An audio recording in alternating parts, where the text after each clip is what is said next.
just want to let you know that as you're listening to today's podcast, you are definitely going to hear some thunder rumbles from a good Florida thunderstorm. Welcome to summer in Florida. Loving God is not about religious activities.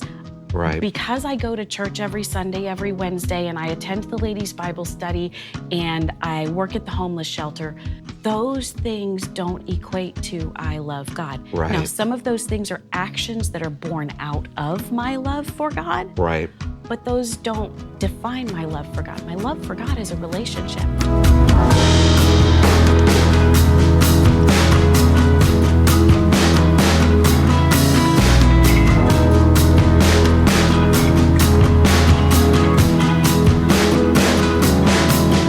Well, hello again, and welcome to the Trim the Wick podcast. I'm Dan. And I'm Becky. And we are back with you again this week, and we are continuing our series on simply parenting. That's right.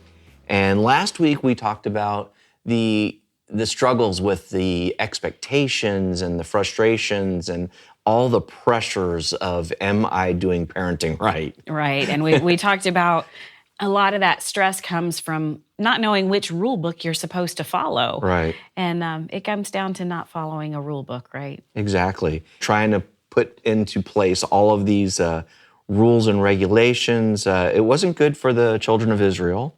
It's not good for us. And it's not good for us either, you know? And I think that's why Jesus broke it down.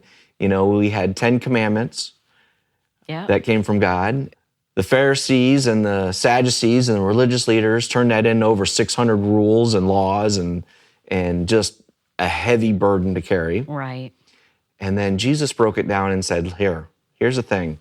I want to break it down to two things: to love God and to love people. Yep.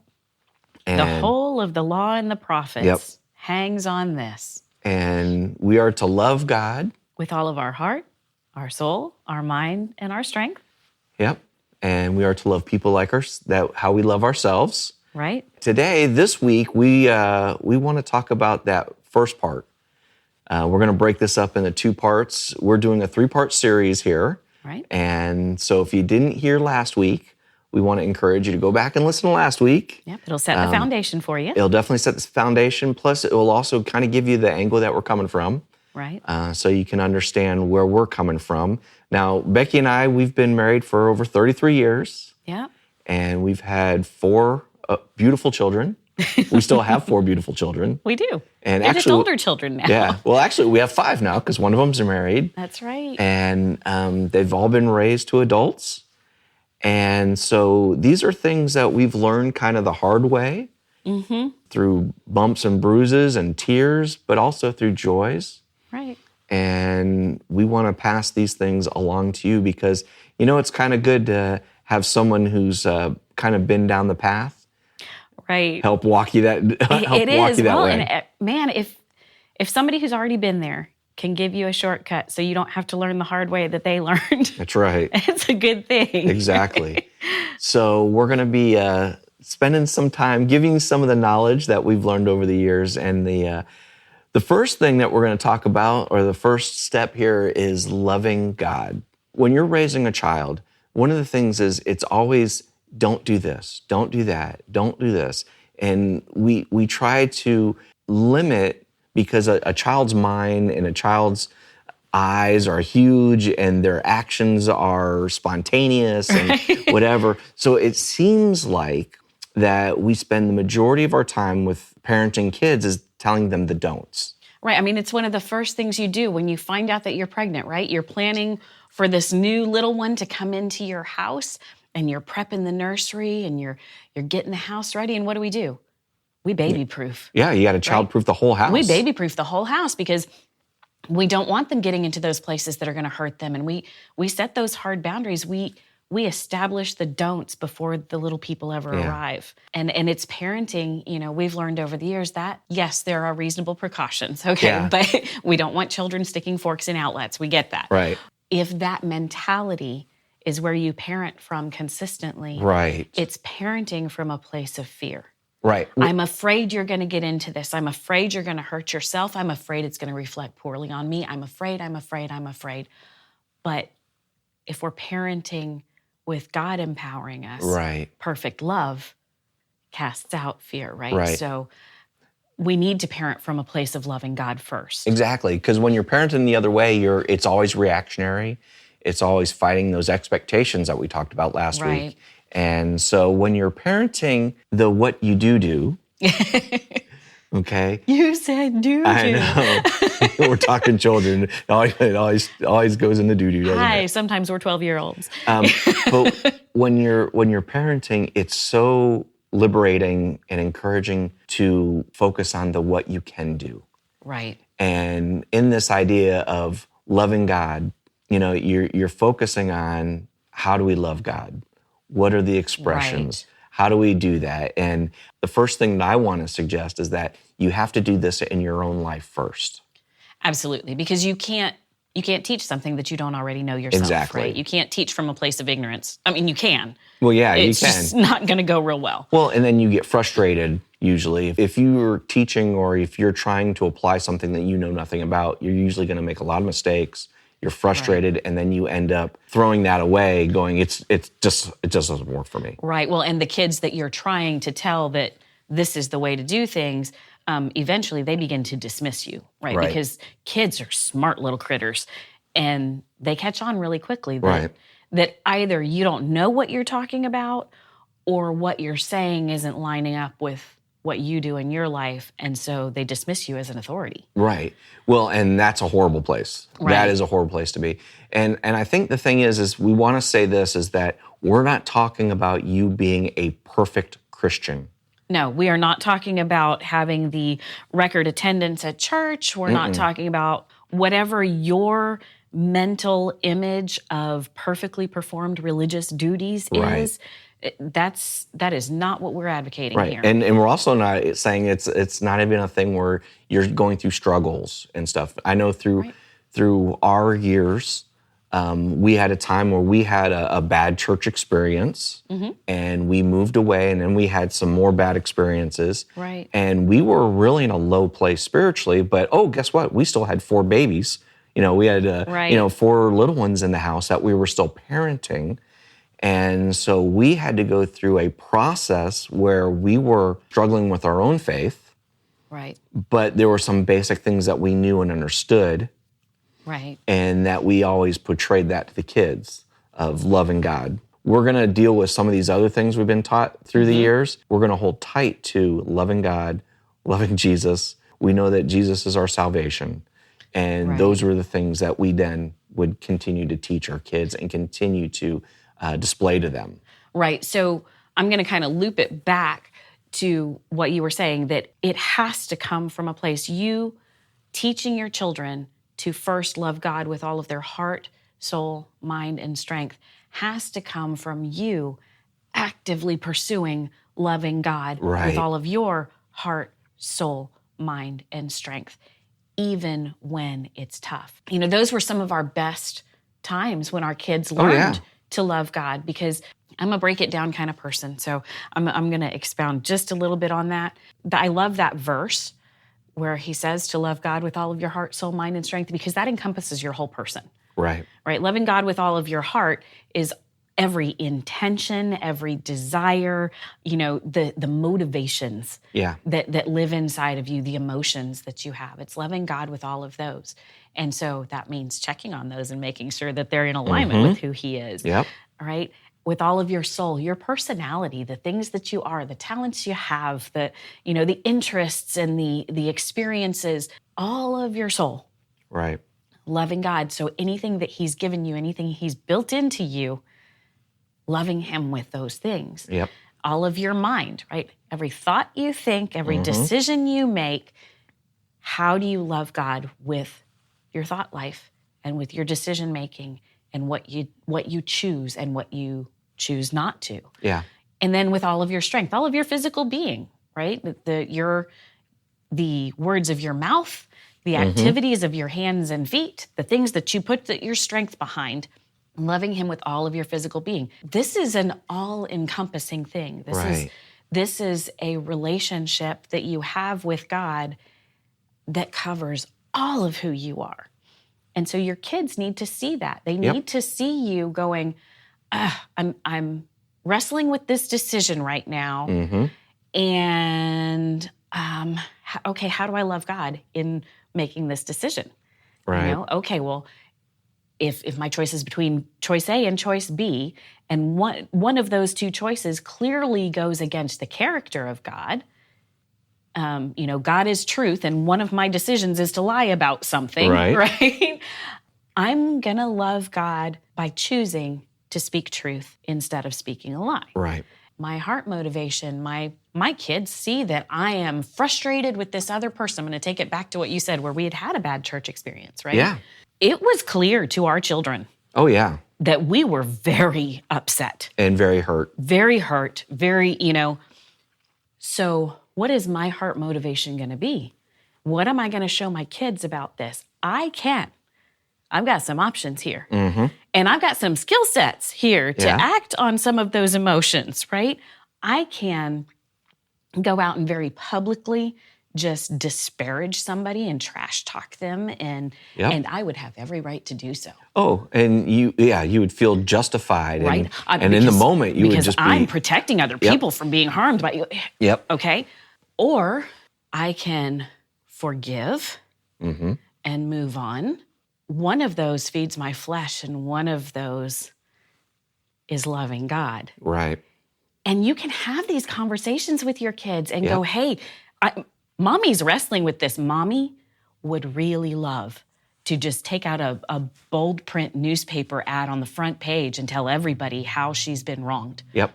But because I'm going to love God with my heart, with my motivations, I'm going to choose to be motivated by what God would have me do towards that person. And God says, turn the other cheek. God says, forgive. Right. God says, okay, it's not passing over what they did. It's not saying it was right, but it's saying that I'm going to choose to love God with the motivations of my heart. And then my actions are going to follow. Right. And I want to address something you said, where it's having that conversation with your child. Even at a young age, if they can start understanding what you're talking about, and trust me, they understand a lot more than you think they do. Yes, they do. They're smart. Children are very smart, very observant. And being honest with your child that you're struggling with something. This idea of the, super parent who never has any problems and never has any struggles. And who doesn't want to put those problems on their kid. Exactly. Right? And there is a way that you can talk with your child to help them understand without putting the burden on them. Right. You explain to them, this is a struggle I'm having. These are the choices I'm having. This is why I would be choosing this over that. And you can actually talk it out with your child, and you're going to probably be shocked how much your child will appreciate that. Yeah. And will understand that and actually start to come to you with more of the things they're dealing with. Right. Help me get my heart in line with loving God, Mom and Dad, because right now, the flesh is being loud. Exactly. And you'll be shocked where a child will sit down and say, hey, I need to ask you a question about this. Right. And you're like, wow, okay. My kid's actually asking my opinion. I'm not having to pull it out of them. I'm not having to, draw every comment out of them. They're actually wanting to talk to me because they know that there's been a trust there that you've built with them. Right. Being a perfect parent is not anything anyone can achieve. Right. But talking with your child, communicating with them, letting them know what's going on does help a lot. Yes. And it helps you a lot as parents. You're not carrying burdens. And, obviously sometimes there are going to be things that kids don't need to be privy to in your life. And that's fine. Right. But where you can allow them to see your process of loving God, and where you can allow them to understand that loving God is not about religious activities. Right. Because I go to church every Sunday, every Wednesday, and I attend the ladies' Bible study, and I work at the homeless shelter, those things don't equate to I love God. Right. Now, some of those things are actions that are born out of my love for God. Right. But those don't define my love for God. My love for God is a relationship, just like my love for my husband is a relationship. Exactly. And we want our kids to understand that when we're asking them to love God with everything that they are, we're teaching them that that is the way to live in this life.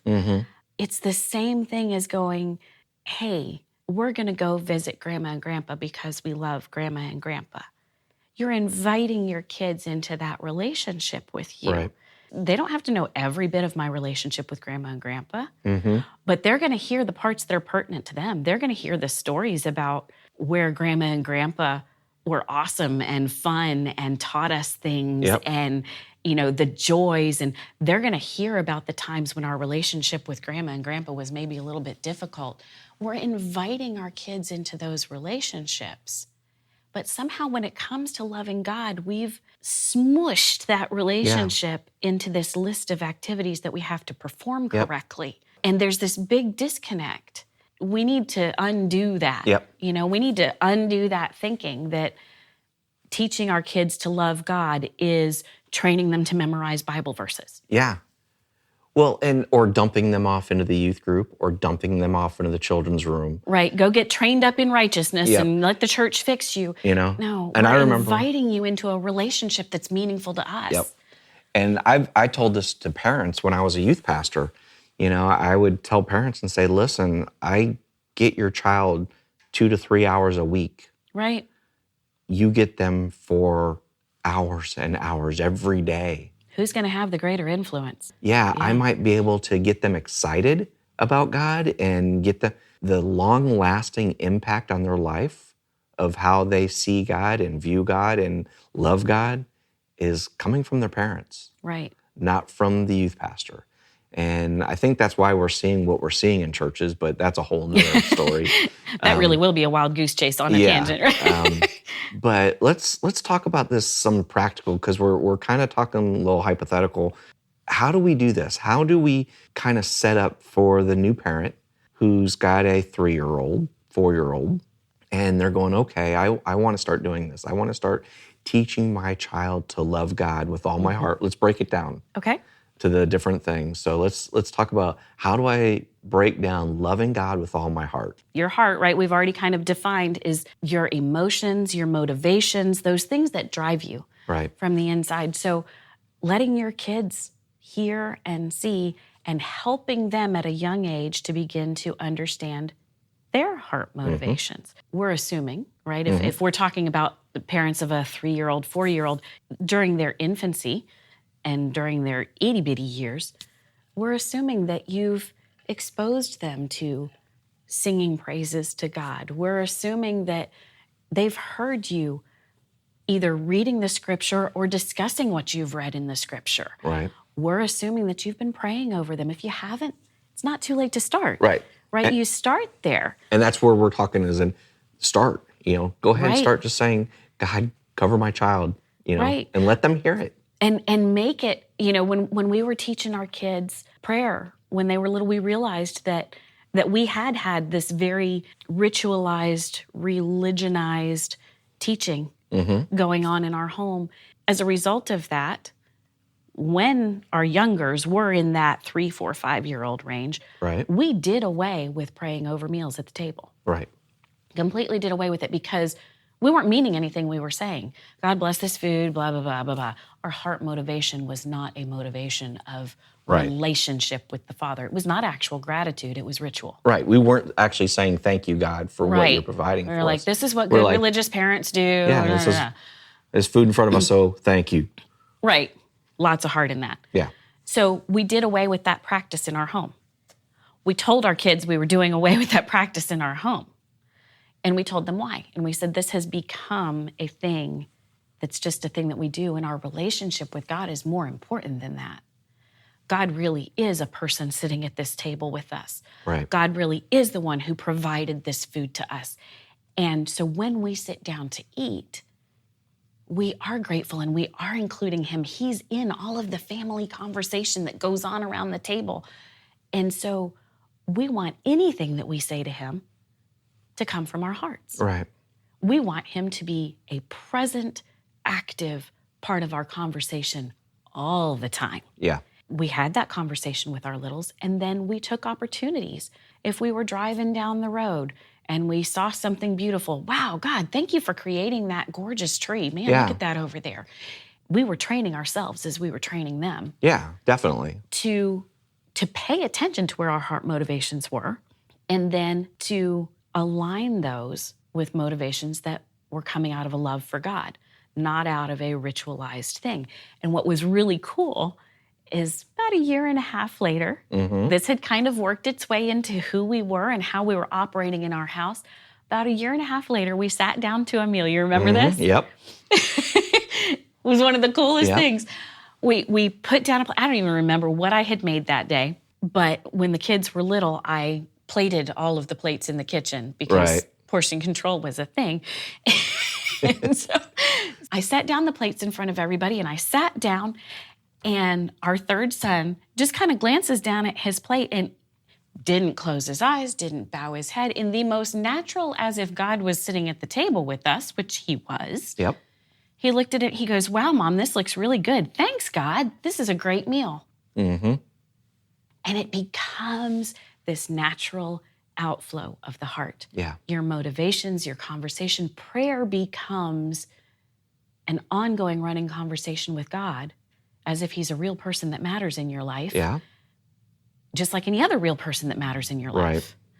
Instead of this thing where I've got to get in just the right environment, and I've got to have just the right lighting, and I've got to have just the right music, and then I can pray. No, that's not the heart. Yeah. Yeah. And we've seen that as the kids have gotten older, as they've come to us, and being able to pray without ceasing, and being able to acknowledge things that are blessings from God, and to be able to see what they are, and to even see their hard work and their skill and their knowledge of something, and thanking God for that. Right, because they understand that he created them. So it's teaching that heart attitude of relationship and love, that motivate, where love becomes your motivator instead of fear becoming your motivator. Yeah. So we've just talked about the heart. So let's now talk about the soul. Okay, so the soul is those things that make you up, right? You've already kind of hinted on this one already. Your personality, your talents, your gifts, the things that make you who you are, your soul, loving God with those things. What does that look like? It's the things that you start doing, that you're doing it for God's glory, and you're doing it for him. And you're starting to realize, or you not start to realize, but you are realizing that the things that you have, your talent, your giftings, your skill, comes from him. So everything that you do honors him.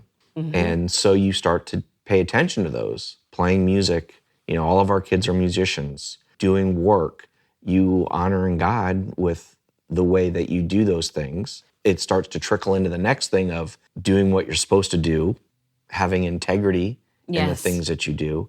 Because all those things, when you're now focusing on God and you're focusing on the things that he gave you, that gives you the talent and the skill, then the work that you do is for him as well.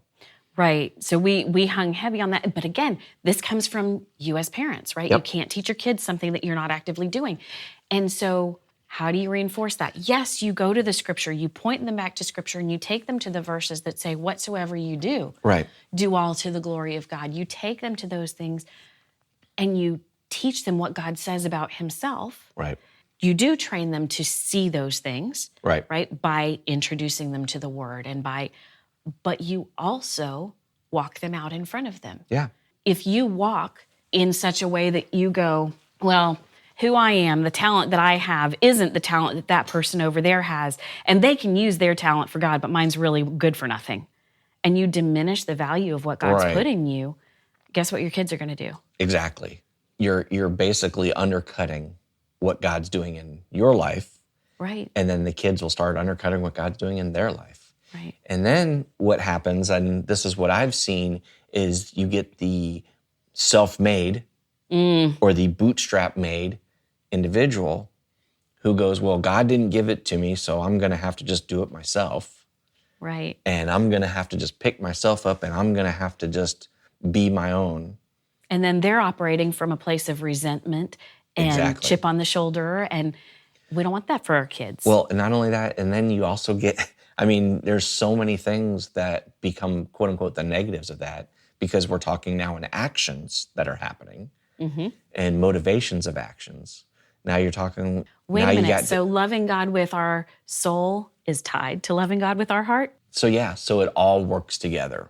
Right. And Because we're whole beings. Exactly. When you start looking at it, that the things that God has given you, that your desires, your talents, your gifts, that those things are coming from God, it helps you to use those things for God and to honor God with those.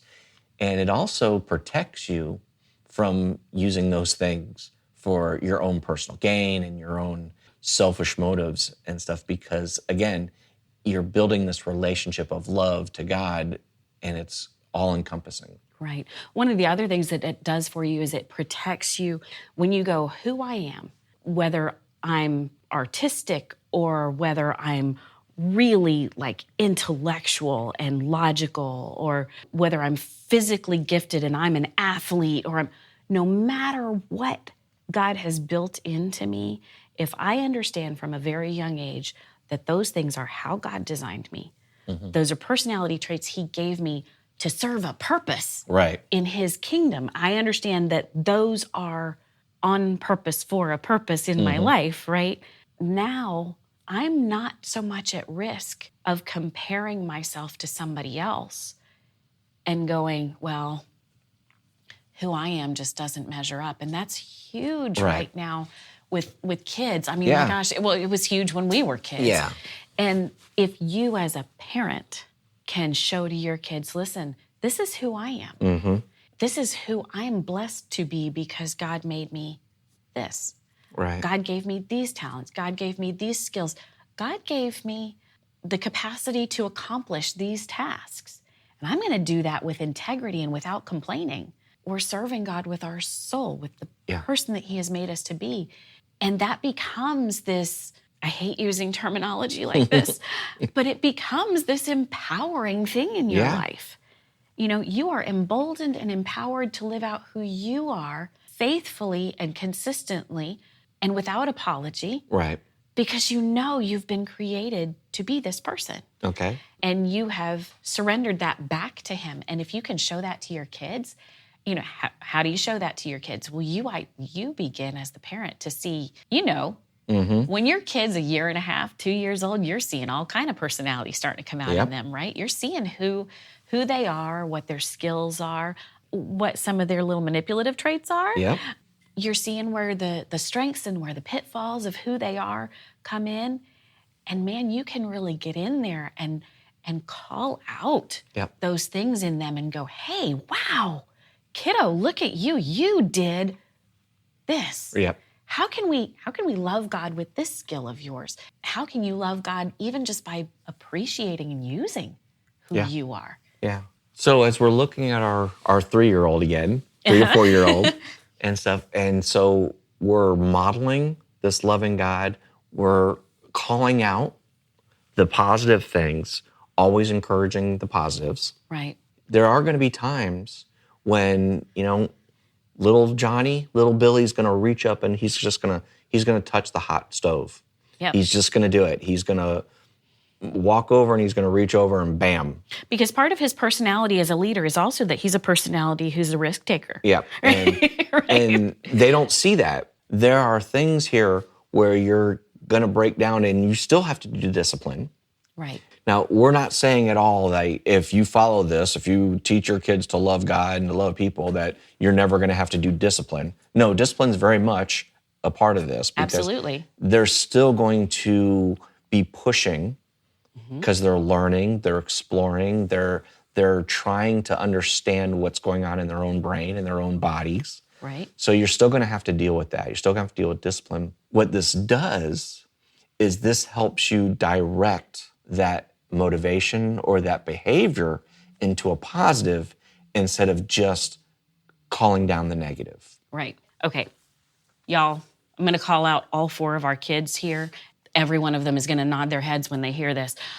One of the personality traits that is consistent across all of our kids, all of our children are very, very strong-willed children. Yes. They know what they want. They know where they want to go. They'll fight you for it.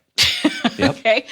Which, when properly trained, is a beautiful thing. Yes. And we are seeing it serve them well in their adult lives. When they were kids, we had to show them that, yes, that is a personality trait that God built in you. You are strong and you see things and you will fight for what you believe. That's a good thing. Yes. However, there is authority in your life. And sometimes you need to trust that even though what you see and what you're fighting for may be partially accurate, you need to trust that the grown-up in the room who's asking you to do almost the opposite of what you're currently doing has information that you don't have, and that they are asking you to not do the thing that you are bent on doing because it is in your best interest. And that is part of relationship. Yeah. Right? That's part of the relationship that you build with your children, but it's part of what you build into them because you teach them, listen, part of our personalities, part of your personality is that you are strong and that you see things very strongly and you are ready to hold to them. But you need to submit that part of your personality to who God is. Yeah. And you need to let him show you where are the things that you need to stand that strong on. And you need to trust him when he tells you to stop it. Yeah. Because he does love you. He does have your best interest at heart. And be strong-willed. Learn to stand. Learn to fight for what is righteous and right. But also learn that when God says, hey, enough, then it's enough. Right. And you submit to that and you stop. Parenting this way is not a, come over here, let me show you, I'm going to point out rule number 18 that you broke. Right. This way of parenting is much more of a long conversation that you have through their lives. Yeah. It's work, guys. Yeah. It's work, but it trains them up to the way that they should go instead of hemming them in to a very narrow definition of what it is to love God. One of the questions that we've been asked many times is, how do you get your kids to do what they're supposed to when you guys aren't around? And that is our answer, is that what we've done is we've trained our children to love God and love people. And their actions and reactions and their motivations fall under that. It's not rules and regs. It's not don't do this and don't do that. It's no, do this. Right. Love God in doing this. Love God in showing him this and acknowledging this to him. We're teaching them to love God with their heart and their soul and now their mind. Okay, so their soul, we've kind of been defining it, is their personalities, who they are, those things about them that make them themselves. Right. Right. Your mind is your thought processes and your decision making. Right. Who you are plays into how you think and the decisions that you make. Right. But there's a little bit of a separation there. Yeah. Your mind can be influenced by all kinds of outside things too. It's not just who you are, it's outside voices that get to impact your thought life. It's one of the things that we've told our kids from very young, please, you've got to guard your minds, protect what voices you're listening to, because it does begin to dictate your thoughts and to direct the decisions that you make. This is kind of one of those ones that's a little bit on the straightforward side, is that you, as parents, especially of very young children, you get to set the tone in your home of what feeds your children's minds. Right. You get to set the tone of what feeds your mind. You want to bring modern scientific study into it, all the anxiety and all of that. We all know all of those levels are way up there, and there's an increase in impulsive decision making that ends up in bad things. There's an increase in addictive behaviors that come out of decision making that's not right thinking. Well, and confusion. There's all kinds of confusion out there. A lot of that is because of not filtering the voices that are coming in. And so you as mom and dad get to be the primary filters and go, hey, we're gonna filter how we speak in this house. Yeah. the power of life and death is in the tongue, right? Right. So choose life. Right. So we're going to speak life in this house. We're not going to Yep. speak death and condemnation and you're awful and you're horrible and you're not measuring up. And those are not the voices we want in our kids' minds. Right. Those are not the thoughts we're going to feed. Yeah, well, and also we're not so much talking about different words, but again, talking about the motivations. Right. And the motivations of what you're saying to the other person. If you're saying something sarcastically, flippant, or if you're saying something to deliberately hurt somebody with your words, those are the things that you want to deal with. Those are the things you want to cut out. Right. We because wanna- it impacts the thought patterns and Exactly. the mind of your child. So you want to speak in a way that lifts them up, that encourages them. Some of the words, we don't want to say, you don't want to call your kid stupid. You don't want to call your kid dumb. You don't want to, when they make a mistake, say that you're an idiot. Things like this, these words. I'm going to tag on that one right there because it's a problem we've addressed in our home. Yeah. We never told our children they were idiots, but if you or I messed up, Right. what would we do? We would tell each other. I'm so or stupid. call ourselves. I'm so stupid. I'm such an idiot. Yep.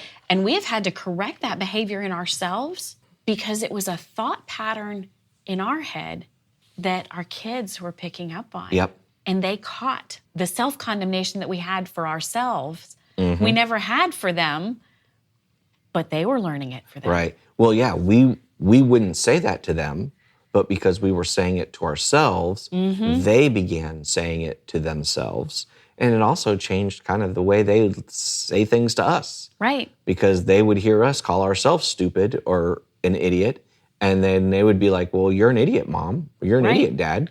And then we'd be like, where's all this rebellion coming from? Where's this? Yeah. And they're like, what? That's what you called yourself. What? There's a lot with those things of heart motivation on what you're saying and how you're saying it to each other. And that's one of the things we dealt with the kids. If you were angry or mad at your sibling, you could tell them that. Right. But you couldn't tell them you hated them. Right. And you couldn't tell them that, they were stupid. You couldn't make fun of them.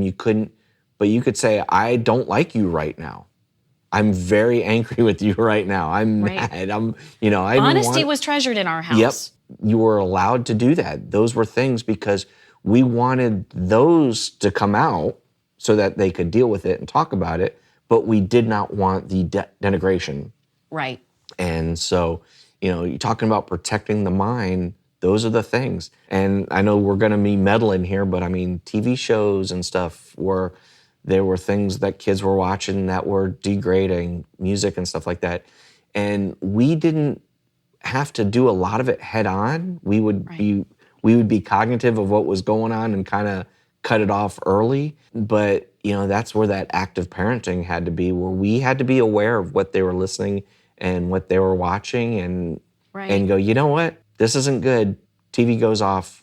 Go get a book, guys, or go get the Legos. Yeah. And again, it's that balance of going, I'm going to overload the household with things that I want feeding your mind. Right. Right. I'm going to speak life out of my mouth. I'm going to put books in the house that are of valuable content. I'm going to make sure that there is music that is available and a broad range to where this is, if you are drawn to any particular genre of music, there is uplifting and feeding things coming into your ears and your mind. When we do turn off a TV show, I'm going to have a conversation with you about why. Right. It's not going to be because I'm the parent and I don't want to watch that. Exactly. It's going to be, well, this is what we saw in that. We don't really want in our home because it can lead to this kind of thinking. And this kind of thinking is wrong thinking, and it will fuel wrong decisions. Right. Obviously, you put those on their level, but you help them start to make their own decisions because you're teaching them how to analyze and think for themselves. Yep. You're going, this is valuable, this is good, this loves God, this is in alignment with who God is, what his character is, and who he has called us to be. And this over here, not so much. Yeah. Not so much. And so we're going to diminish the influence of that stuff on your thinking because it will train your thinking. Right. Children's minds are very, very impressionable. Yeah. The thing is we want to, again, stay positive. Right. You want to focus on the things that are going to move your child ahead, not focus on all of the negatives and don'ts. We're loving God with all of our heart, with all of our soul, with all of our mind. So those things, we want to make sure that we're addressing those things Right. with our mind, that we're loving God, we're appreciated for the things that God does for us. We are Right. calling them out. We are saying nice things about people. Those are the things as adults that we need to be doing constantly Right. in front of our children, and they will pick up on those things. So it's Right. not even so much a thing where we have to always set them down and read them a passage or whatever. Right. But as our modeling, they're going to pick it up. And we're having these conversations. And Yeah. one of the things that I love that you just said was that you need to stay positive with it.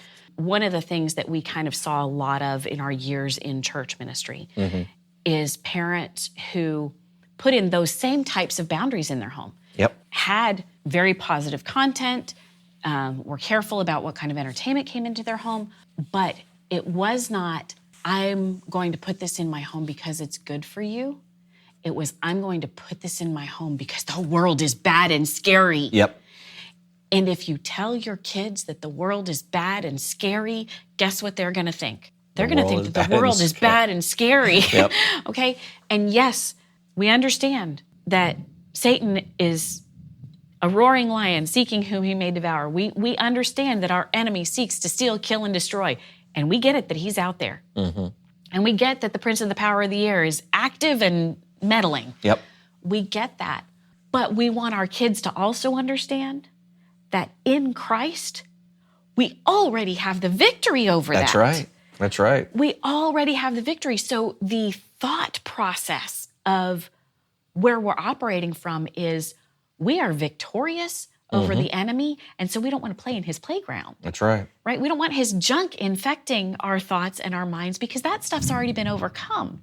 We're not going to live like that. We're not going to think like that. We're not going to allow those things to be our guiding thought processes. Right. So we want to focus on what's true and what's lovely and what's right and things that are of good report, right? So those are the things that we're going to have in our home, and those are the things that we're going to teach our children to feed their minds with, right, and to think on. And if we catch lies coming out of their mouths, whether it's a deliberate lie of, okay, I'm going to tell on our daughter. When she was 2.5, somewhere in there, 2.5, learning to write her name, she got hold of a Sharpie marker. Now, she is the only one in the house who has the first initial that she has. Right. And with her Sharpie marker, she monogrammed the toilet in 1,000 different places with her first initial. Yep. Right? It was everywhere. Yep. And so, being a parent, discovering the toilet monogrammed in Sharpie, your first thing is to take the child who totally did this. Yes.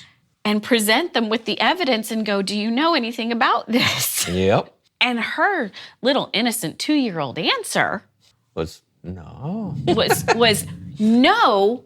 And she pointed the finger at one of her brothers who has an entirely different lead initial. Yeah. Okay. And we said, are you sure about that, sweetheart?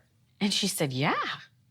And so we had to address truth and lie. Yep. So there are those incidences where you're going to go, listen, the thinking, here was your thought process. If I just lied about it, I wasn't going to face the consequences that I don't want. Yeah. Right? I wasn't going to face getting in trouble about this.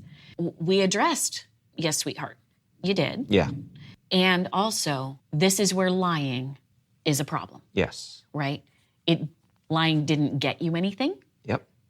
It prolonged your consequences. Florida in the summertime, we got a thunderstorm going on outside. So it prolonged the consequences. Was that loving God at all? Does God love it when we lie? And so you take those opportunities to take where their thought processes are and bring them back to that one of two rules that you have in your house. Love God. Right. Right? Love God. Is this, sweetie, we know you did the toilet. And It's okay. I'm going to hand you a magic eraser. We're going to clean it off together. Right. But let's address the thought process and the heart attitude that drove the lie. And let's take it back to our rule in the house. Are we loving God when we tell lies? No. No, we're not. Because God says he's truth, right? Yeah. He is the way, the truth, and the life. And so if God himself is truth and we're telling lies, we're not loving God really well, are we? No. Let's tell God sorry, right? We're going to apologize. And we're going to go clean up the mess. We're going to do it together. Yep. And then let's love God next time, okay? Can we tell the truth? Yeah. This is where this whole process is not easy. No. And it takes time. And parenting's hard. It is. It's work. And if anyone told you it was going to just be an easy thing, it's not. You know, our hearts go out. Again, we've done it. We've been there. And we know how difficult it is.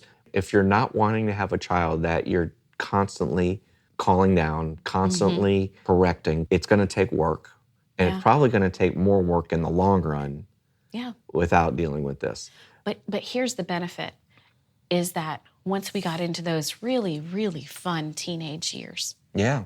And we weren't encountering telling lies about monogramming a toilet with a Sharpie. No. Right? The lies and the thought processes and the decisions that our kids were making, they tended to be more serious and have potentially more lifelong consequences, right? You get into those teenage years and you don't navigate that well with your thoughts and your decisions, man, you can really set yourself up for some hard times. Yes. If you begin young, teaching them to have the heart and the soul and the mind that loves God. Right. And to analyze their decision-making and their thinking based on whether it's loving to God or whether it's opposed to him. Yeah. You navigate those teenage years into adulthood a lot more smoothly. Man, there are going to be bumps in the road. Yeah, definitely. Because kids have to learn the hard way sometimes. Yep. There are going to be some pretty massive bumps in the road, but you have a foundation that you can come back to and go, hey, where was your thinking on that? Yep. Where was your thinking? Well, and that's one of the things that we probably haven't addressed enough yet, is that in this idea of breaking it down to two things, is you have as a parent an anchor Yes. to always go back to. You're not being thrown by the moment. Yeah, there's never an, oh my goodness, we didn't have a rule for that. Yeah, how am I going to deal with this? You know? Oh, jeez. Because it's all based on the same thing. Yeah. You know, it's all funnels to the same thing.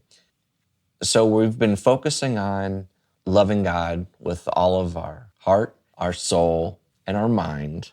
The last thing of that verse is with our strength. Right. Now, this is, again, to me, just it's all three things into one, and you get to see it in action, and you get to see it where the kids start taking ownership themselves of what they have been taught and what they believe. One of the things as a youth pastor, it's always encouraging to watch teenagers grow into their own faith. Yes. And understand their own faith. It's not a church faith. It's not a mom and dad sent me to church faith, but it's something that they start to really take ownership of. The thing that we got to see with our kids is that ownership started at a much younger age. Right. Where they were able to say, this is what I believe and why I believe it. They also started to go, I'm not sure what I believe here. Can we have a conversation? But when you're talking about with all of your strength. Yeah. So here we go. What are we talking about here? So now we're talking about the physical outgrowth, the physical outpouring of all of that loving God with your heart and your soul and your mind. Now we're putting it into physical action. It's the words out of our mouths. It's the actions we take. Yep. In this world. It's the, am I going to slug you or not when I'm offended? It's the, how am I going to speak to others? Right. It's the, what tasks am I going to undertake in this world? Yeah. The thing I think of when I'm thinking about this is the moment of, if I do this, I get a whipping. I do this. You know, that's the old mindset. Is like, oh, I'll just get the whipping or whatever. But what it does is it the kids start realizing, going, you know what? I don't want to get the whipping because I don't want to do that. Right. It's not about the spanking. It's not about the spanking, because the spanking will go away in just a few minutes, but it's the heart of, right. I'm doing something that's against. Right. To watch your children come to a place where they grasp the concept of grieving the Spirit is amazing. Yeah. Because you watch it play across their faces. At least we do with our kids. Bless them, they got my face where if I'm thinking it, you will see it.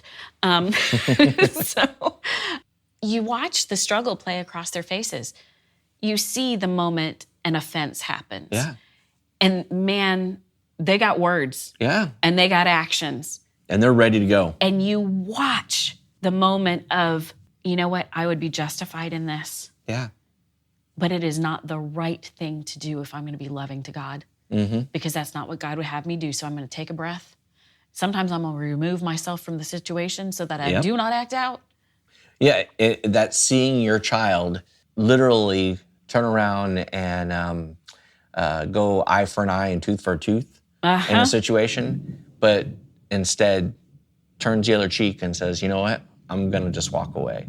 Yeah. And I'm gonna remove myself, because I know in doing this, might feel great in the moment, but that's not loving. And then we've seen it also with other things. When we were preparing for our first trip to go to Kenya, we came up with this crazy idea of volunteering at these races, getting up at 3, 4 in the morning, and our kids, our teenagers, right, were getting up at 3 in the morning to go help us with these races. They were receiving nothing from this. No.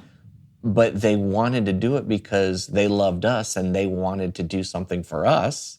And they loved God and they wanted to do something that was honoring to the Lord. And expanding his kingdom, yeah. And so, they were all in. They were all in. 4 in the morning, they're ready to go. There were actually some of the races, we didn't even have to go in there and knock on the doors. They were already awake and dressed and ready to go, going, okay, we know it's Saturday. We know it's time to go down to the race. This whole thing of, training this way and teaching your child this way and raising them this way is they start to take things a little more serious. Right. Our kids, which is not to say that they're not still goofballs. Exactly. I mean, it's it's not to say that get a banana suit and ride around downtown and on a skateboard in a banana suit. They do that as well. And become known around town as Banana Man. Yeah. But when it comes to the things that are important, they are more serious and they take it and they understand it and they are willing to do what it takes. Right. And, that is the idea of this parenting this way, where you're raising kids to love God with all their heart, with all their soul, with all their mind and all of their strength. The actions they have, even as a child to adulthood, follows that pattern and trains them in the way they should go. Right. And loving God with all your strength, it's kind of that dual thing of being willing to go do the hard things because they're the right things, and also being willing to accept that fruit of the Holy Spirit in your life of self-control to not do the wrong things. Exactly. But not because you're afraid of the consequences, because you understand that loving God means these kind of actions. Right. And not loving God means the opposite. Exactly. And so when they're littles, we had 4 siblings in the house. Yeah. They did not always get along. Nope. And so we had fights in the house. And so we had those conversations of, okay, wait, let's stop. Okay, first, everybody go to your room, right? Because we're not going to do this right now. Right. Because nobody's being loving right now. So I need you to separate and let the emotions come down a little bit. And then we're going to go one by one by one by one. Yeah. We're going to ask you, not about what the other 3 did. Right. Just about what you did. And what were your actions. And let's talk about where your heart was. And let's talk about where your actions flowed out of that heart. And was that loving to God at all? Nope. Okay, cool. So who do we need to apologize to first? Guys, if you take everything back to the action that you're trying to correct, if you're dealing with correcting a wrong action of your child and you're taking them back to, was this loving God? Then you need to understand the principle that's in Scripture that they didn't sin against you. Right. They didn't sin against their sibling. They didn't sin against the wall that they drew all over with crayon.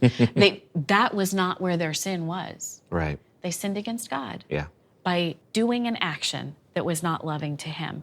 And so you train your kids that he is a father who is ready to forgive. And the way you do that is you train them by being a parent who is ready to forgive. Yep, that's exactly right. And to snuggle them and hug them and say, good job. I know that was really hard to say you were sorry. And I know, man, this mess that we made in doing that wrong action, it's going to be stinky to clean up. Yep. So, you know what? I'm going to help you. Yep. I'm going to get in there with you and help you clean up the mess you made because you now are modeling the love of the Father towards your own kids. Yeah. And so they learn to love him by seeing that he is a loving and trustworthy Father by how you behave. Yeah. Yeah. It all comes full circle. Yep. And this leads right into what we're going to talk about next week, as in, first we love God, and then the second part of it is that we love people. Right. And once we get the things set up with ourselves and understanding who God is in our life and loving God, the loving people part of it actually comes pretty easy. It does. It flows right out of it. Yep. So we want to, first of all, thank you so much. We know that this one was a little bit longer than some of our other podcasts. A little bit meaty. We know that there's a lot here, and we're glad you hung out with us for this. If you want to connect with us, if you want to know more about what we do, you can go to our Instagram at Trim the Wick Global. Right. And you can connect with us there. And we have all kinds of things on there and also our website that you can check out. Thank you guys again so much for listening. We love y'all. And we'll see you guys next week. Love you. Bye.